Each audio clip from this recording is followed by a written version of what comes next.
अस्सलाम वालेकुम दोस्तों, आज हम आपको बताएंगे गले के वर्म से निजात हासिल करने का तरीका। गले के वर्म से छुटकारा पाने के लिए सेब मुफीद साबित हो सकता है।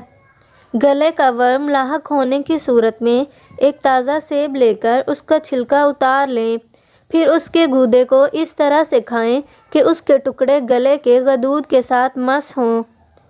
इस तरह 2 से 3 दिन तक सेब इस्तेमाल करने से गले के वर्म से निजात मिल जाएगी।